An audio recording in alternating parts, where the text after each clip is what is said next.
Hello साथियों, A to Z classes में आपका स्वागत है। और आज हम लोग जो संज्ञा के जो भेद होते हैं, संज्ञा के कितने भेद होते हैं? 5 भेद होते हैं। उन पांचों भेदों में से हमने एक भेद को जान लिया था जो व्यक्तिवाचक संज्ञा थी। जो एक भेद था जो व्यक्तिवाचक संज्ञा थी उसके बारे में हम लोगों ने जान लिया था। आज हम लोग उसके जो अन्य 4 भेद हैं उसके बारे में जानेंगे और संज्ञा जो ये टॉपिक है आज समाप्त कर दिया जाएगा कि संज्ञा जो के अंतर्गत क्या चीज़ें होती हैं, जो होता है, क्या वर्ड किस तरह से होता है, किस किस जो संज्ञा के जो वचन हैं, भेद हैं, प्रकार हैं, उन भेदों के अंतर्गत कौन कौन से वर्ड आते हैं, उनके समझने के क्या क्या तरीके होते हैं। तो ये सारी चीज़ें आज आपको बता दी जाएंगी। ठीक, तो इसके लिए आप सबसे पहले हमारे चैनल को सब्सक्राइब कर लें, लाइक करें, शेयर करें और अधिक से अधिक लोगों को ये वीडियो अधिक से अधिक लोगों तक पहुंचाएं, क्योंकि बहुत सारे लोग वीडियो से जुड़ नहीं पा रहे हैं, वो लिंक खोज रहे हैं, आज के डेट में भी लिंक खोज रहे हैं और मैंने वो व्हाट्सअप ही डिलीट कर दिया है जिससे उनको लिंक पहुँचे, क्योंकि बहुत सारे अनर्गल फालतू मैसेज आ रहे थे कि गुड आफ्टरनून, गुड मॉर्निंग, ये फलाने ठिकाने तमाम तरह के मैसेज आ रहे थे। इसलिए मैंने ये निर्णय लिया कि कुछ दिनों के लिए वो फेसबुक वगैरह से मैंने अपने सोशल मीडिया से मैं दूर रहूँ और सीधा सीधा मैं यूट्यूब पे ही सीधा आऊँ, जिससे आप लोग लिंक का वेट ना करें और यूट्यूब के द्वारा जो लिंक जाता है उसके माध्यम से आप सीधे सीधे हमसे जुड़ सकते हैं। तो ठीक है, अब बात करते हैं संज्ञा। जो संज्ञा है उसके जो दूसरा भेद है, जो दूसरा भेद जातिवाचक। जातिवाचक संज्ञा। ये जातिवाचक संज्ञा क्या होती है? जातिवाचक संज्ञा क्या होता है भाई? जातिवाचक, आप बताइए। किसी जाति का बोध होता है? किसी जाति का बोध होता है? जाहिर सी बात है, आम बोलचाल की भाषा में कहा जाए इस वाले संज्ञा को, तो जिसमें जातियों का बोध होता है उसको संज्ञा कहते हैं, ये आम बोलचाल की भाषा में। लेकिन व्याकरण की भाषा में हम जातिवाचक संज्ञा किसे कहते हैं? व्याकरण की भाषा में जातिवाचक संज्ञा किसे कहते हैं? हम इसमें ये कहते हैं एक ही प्रकार के व्यक्तियों, एक ही प्रकार के व्यक्तियों और वस्तुओं का जो बोध होता है, जो बोध होता है उसे जातिवाचक संज्ञा कहते हैं, उसे जातिवाचक संज्ञा कहते हैं। ठीक, इसमें एक ही प्रकार के जैसे लड़का है, ये क्या कहलाएगा? जैसे आप, मैं एक उदाहरण बस बता रहा हूँ। लड़का क्या है भाई? एक प्रकार की जाति है। मैंने लड़का कह दिया तो लड़के में मैं भी आ गया, आप भी आ गए। ठीक, यहाँ लड़की लिखी हो, लड़की। ठीक, तो इसमें क्या हुआ? इसमें लड़की भी आ गई। जितने प्रकार की लड़कियां होती है, चाहे उनके नाम भिन्न भिन्न क्यों ना हो, अलग अलग नाम क्यों ना हो, लड़कों के अलग अलग नाम क्यों ना हो, बस ये कह दिया गया कि लड़का क्या हुआ? एक जाति मान लिया गया। और जाति किस प्रकार का भाई? कोई विशेष प्रकार की जाति को नहीं रखा जाता है।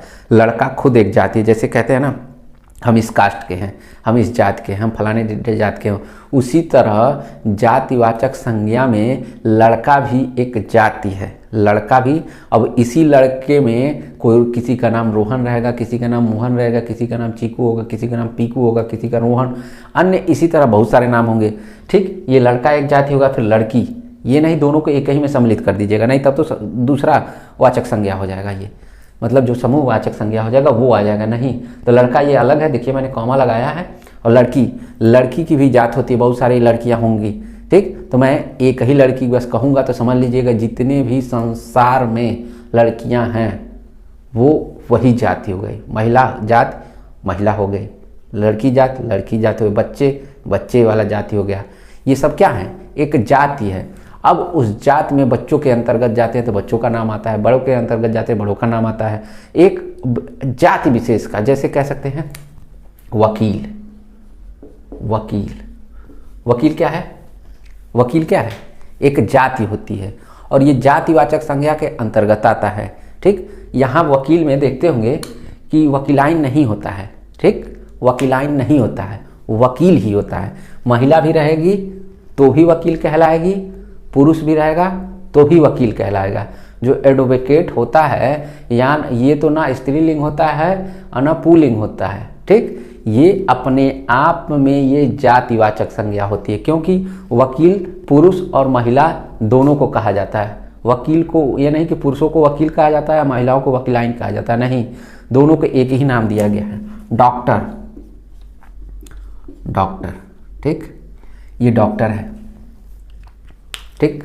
ये डॉक्टर में भी ना मेल का चिन्ह होता है ना फीमेल का चिन्ह होता है, यानी महिला डॉक्टर हो सकती है, पुरुष डॉक्टर हो सकते हैं। ये कहते हैं क्या, डॉक्टराइन।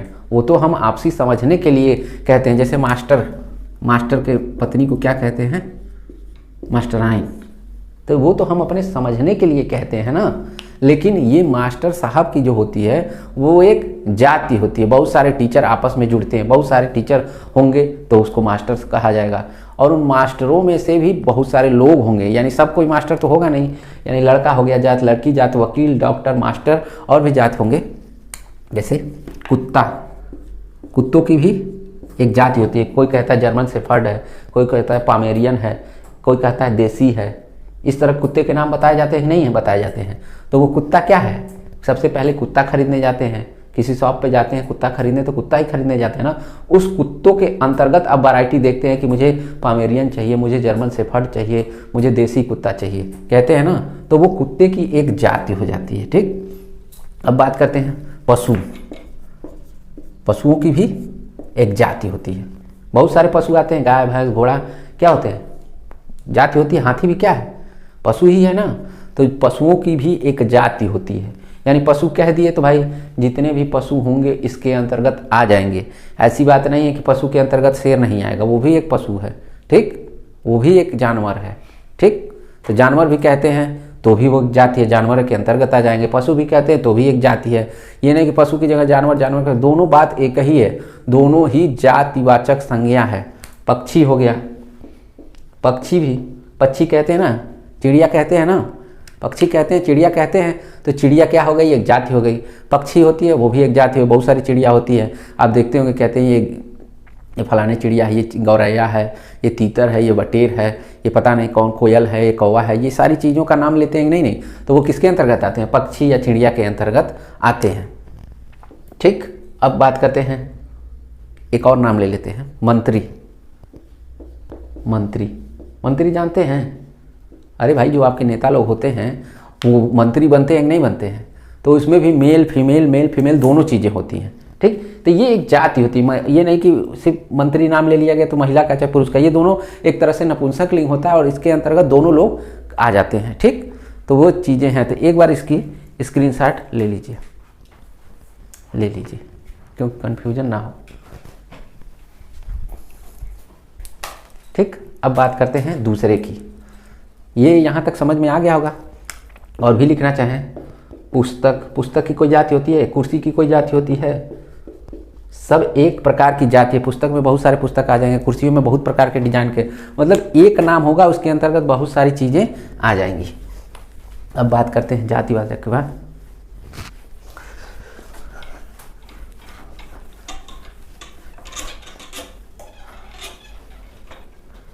भाववाचक,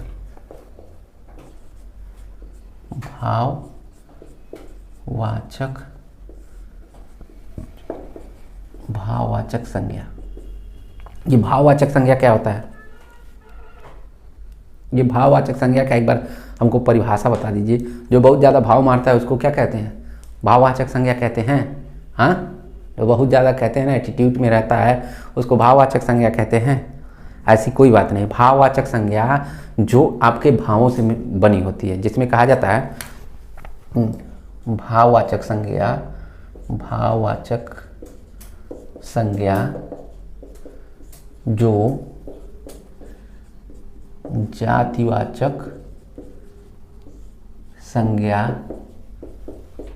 सर्वनाम, क्रिया, विशेषण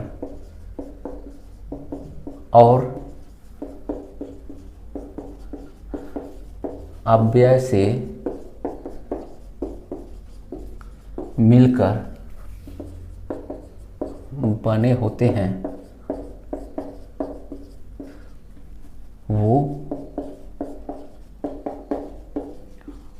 भाववाचक संज्ञा कहलाती है।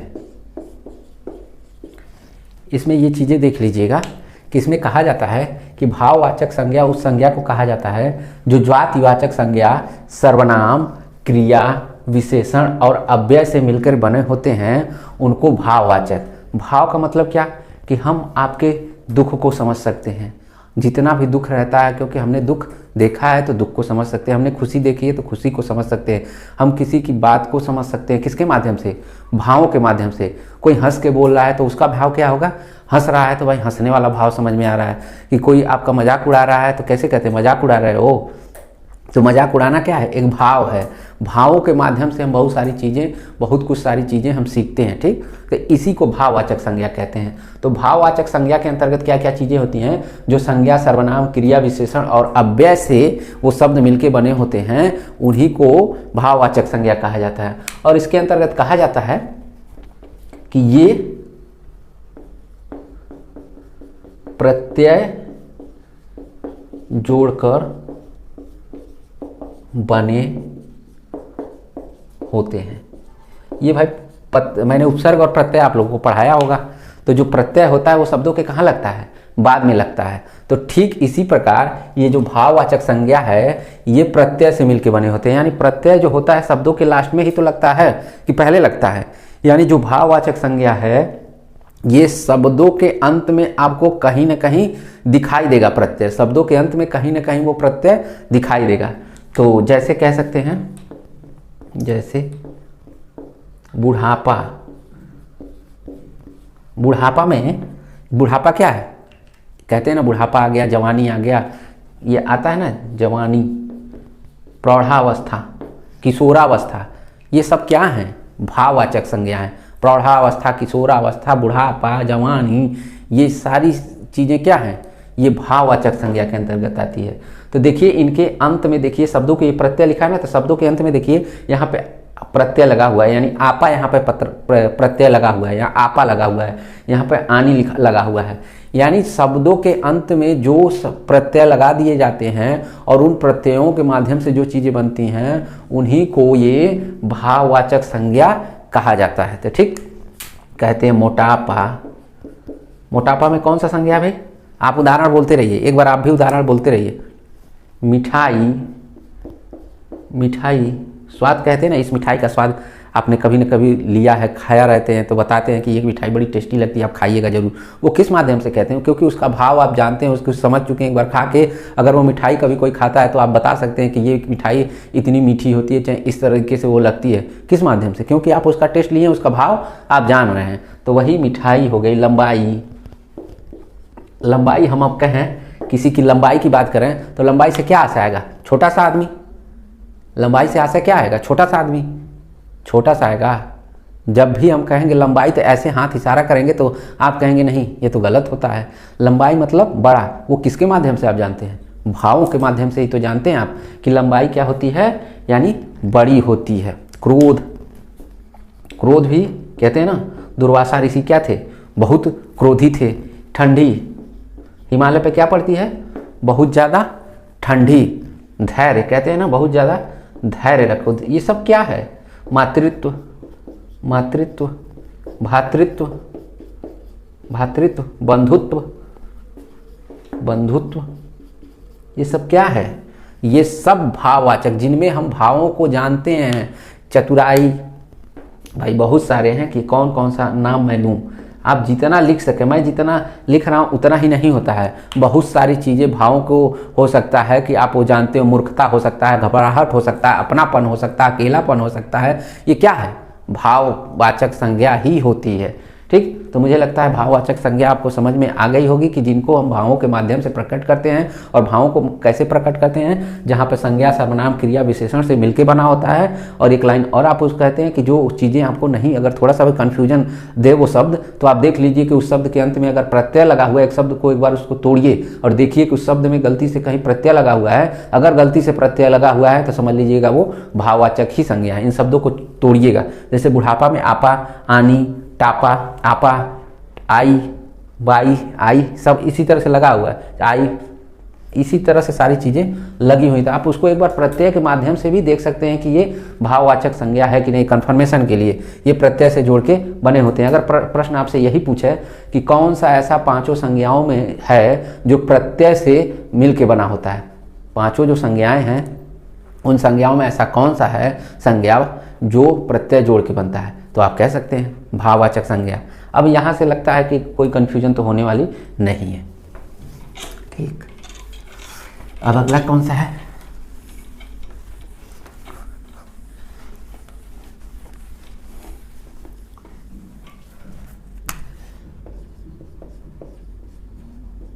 समूहवाचक संज्ञा। समूहवाचक संज्ञा या कहते हैं इसको समुदायवाचक संज्ञा। कहीं कहीं समूह लिखा रहेगा, कहीं कहीं समुदायवाचक संज्ञा। दोनों क्या है? एक ही होते हैं। समूहवाचक कहा जाए या समुदायवाचक कहा जाए, तो इसको तो ये नाम से ही स्पष्ट समझ रहे होंगे कि जिन संज्ञा में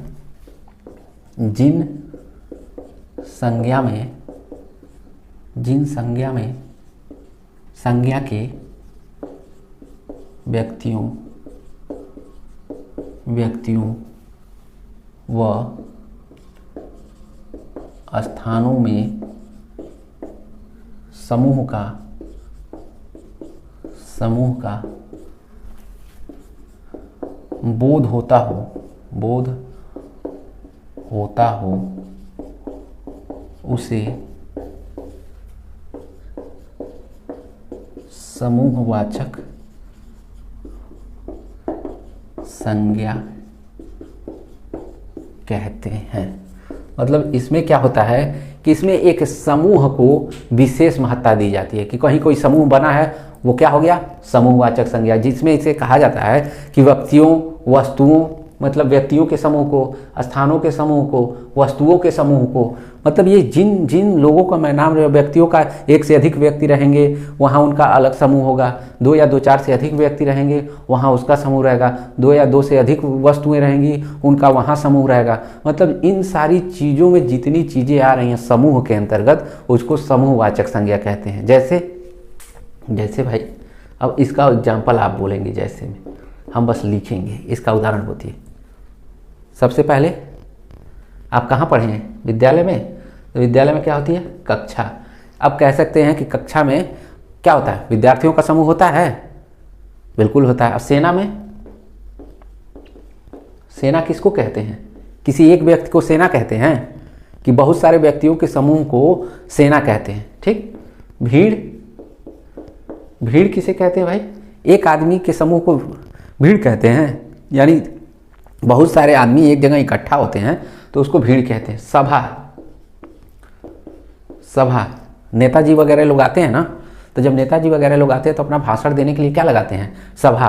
तो सभा में एक व्यक्ति जाके सुनता है, एक व्यक्ति तो जाके सुनता नहीं, यानी बहुत सारे व्यक्ति उस सभा में पहुंचते हैं तो उसको सभा कहा जाए। बहुत सारे व्यक्ति किसी के भाषण सुनने को पहुंचते हैं तो उसको सभा कही जाती है कि आज जनसभा है, आज यहाँ जनसभा है, फलाने ठिकाने इनकी जनसभा है। ठीक। तो ये गिरोह कहते हैं ना, ये फलाने गिरोह गैंग का है, ये फलाने गैंग का है। आपस में गए, ये फलाने गैंग का है, ये इसका मित्र है, वो उसका मित्र है, उस गैंग से बिलोंग करता है। आपस में ही आप पढ़ते हैं 100 लोग आपस में ही क्या करते हैं? गैंग बना लेते हैं कि मेरी 10 लोग मुझे, वो आपके बहुत विश्वास पात्र होते हैं, उसमें से 10 लोग किसी और ग्रुप के बहुत विश्वास पात्र होते हैं। नाटक वगैरह क्या होता है? खेला जाता है तो एक समूह के माध्यम से ही खेला जाता है ना। ठीक। झुंड क्या है? भेड़ों का समूह होता है, आदमियों का समूह होता है, जहाँ बहुत सारे लोग जुड़े रहते हैं उसको झुंड भी कह सकते हैं। पुस्तकालय में क्या होता है? एक व्यक्ति कोई रहता है कि किताब रहता है कोई एक, मतलब किताब एक रहती है नहीं, जहाँ बहुत सारी पुस्तकें रहती होंगी वहाँ पुस्तकालय कहा जाता है। गौशाला क्या होगा? बहुत सारे गायों का समूह। अस्तबल बहुत सारे घोड़ों का जहाँ समूह रहता हो उसको समूहवाचक कहते हैं। मंत्रिपरिषद यहाँ बहुत सारे मंत्रियों का, कहते हैं ना मंत्रिपरिषद में किसको किसको कौन कौन सा मंत्रालय मिला है, तो उस सारी चीज़ों को एक नाम से दे दिया जाता है मंत्रिपरिषद। मंत्रिमंडल भी कहा जाता है, मंत्रिमंडल। मतलब आज कहते हैं ना मंत्रिमंडल का विस्तार होगा, आज इनको ये पद दिया जाएगा, तो वो क्या होगा, मंत्रियों का समूह होता है, मंत्रियों का परिषद होती है, मंत्री का मंडल होता है। कहते हैं ना हमारे कितने मंडल हैं, तो फलाने मंडल हैं, उस मंडल के कौन कौन से लोग देखते हैं, कितने जिले हैं। जिले भी क्या हैं, बहुत सारे हैं, यहाँ लिख सकते हैं आप जिले को, ठीक। तो ये सारे किसके अंतर्गत आ रहे हैं भाई, समूहवाचक संज्ञा के अंतर्गत आ रहे हैं। इस तरह की कक्षा को ले सकते हैं, सेना को ले सकते हैं, भीड़ को ले सकते हैं, किसी दो या दो से अधिक लोगों के से जो समूह बनता है उसी को तो समूह कहते हैं, समुदाय कहते हैं। एक व्यक्ति होगा तो वो पर्सनली हो जाएगा, यानी व्यक्तिवाचक संज्ञा के अंतर्गत आ जाएगा। किसी पर्टिकुलर किसी चीज़ का लड़का कह रहे हैं तो जातिवाचक संज्ञा आ जा रहा है। उस लड़के अगर वो लड़का अगर मिठाई खाता है और अगले दिन कोई और मिठाई खाता है तो वो कहता है कि मिठाई बड़ी अच्छी थी, तो वो भाव हो गया, उस मिठाई क्या हो गया, मिठाई का भाव बता रहा है, भाववाचक। और वही मिठाई खाने के लिए कई लोग जुट जा रहे हैं, तो ये समूहवाचक हो गया, ठीक, ये समूहवाचक हो गया। अब बात करते हैं लास्ट वाला, जो पांचवा है आपका। पांचवा क्या है, जल्दी से कमेंट के माध्यम से बता दीजिए, पांचवा क्या है। पांचवा कमेंट के माध्यम से बताइए। द्रव्यवाचक संज्ञा। अरे भाई, इसमें सारी चीजें आपको स्पष्ट होंगी कि द्रव्यवाचक संज्ञा क्या होता है। क्या होता है, जिसमें धातु या द्रव्यों का बोध होता है, जिसमें धातु या द्रव्यों का बोध होता है उसे द्रव्यवाचक संज्ञा कहते हैं। लिखिए, जिसमें धातु और द्रव्यों का बोध होता है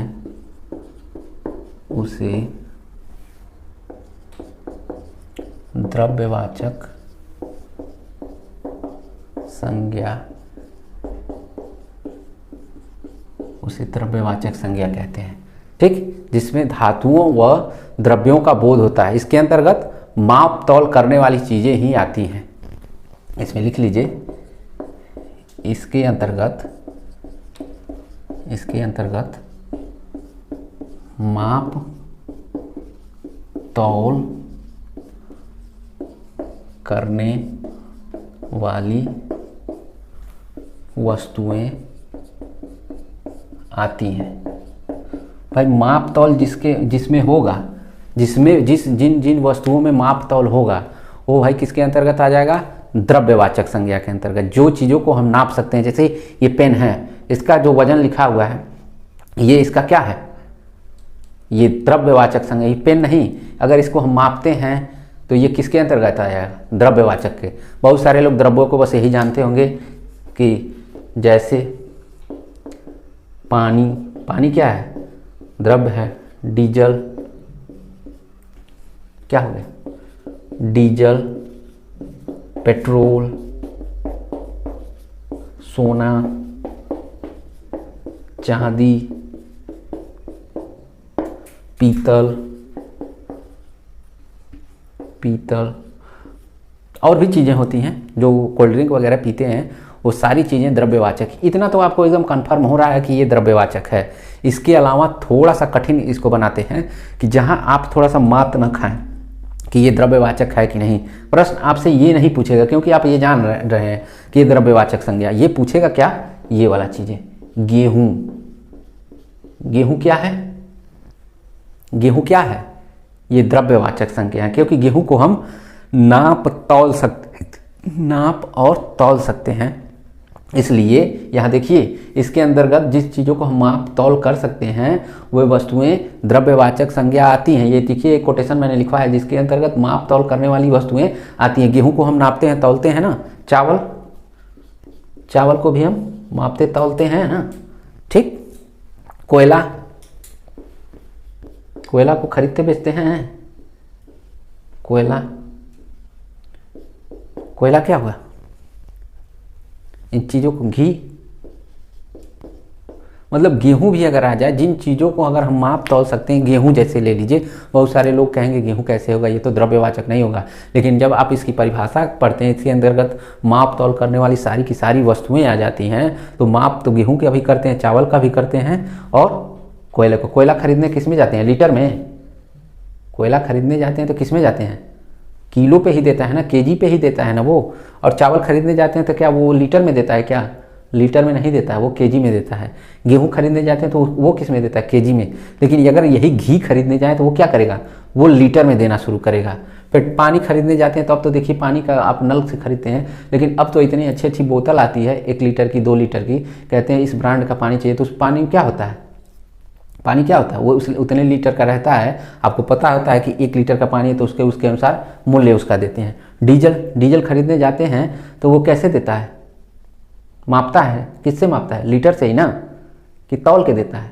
लीटर को, जो डीजल होता है वो लीटर के माध्यम से, पेट्रोल भी उसी माध्यम से। सोना क्या है? ग्राम में। सोना क्या होता है? ग्राम में मापते हैं, ग्राम में। आप देखते होंगे कि ना ये लीटर में मापा जाता है, ना केजी में मापते हैं। जब बहुत अधिकांश सोना हो जाता है तो केजी से भी बताते हैं कि आज चांदी 49,000 रुपये किलो रही, आज सोना प्रति 10 ग्राम 59,000, 40,000, 50,000 रुपये प्रति 10 ग्राम रहा। तो सोना वगैरह जो होता है ये ग्राम में ही एक तरह से कैलकुलेट किया जाता है। 24 कैरेट का सोना है तो आप बताते हैं 24 कैरेट का सोना है। तो सोने के जब भाव आते हैं तो आप देखिए भाव किस तरह से देता है कि सोना प्रति 10 ग्राम इतने रुपए, चांदी प्रति किलो इतने रुपए।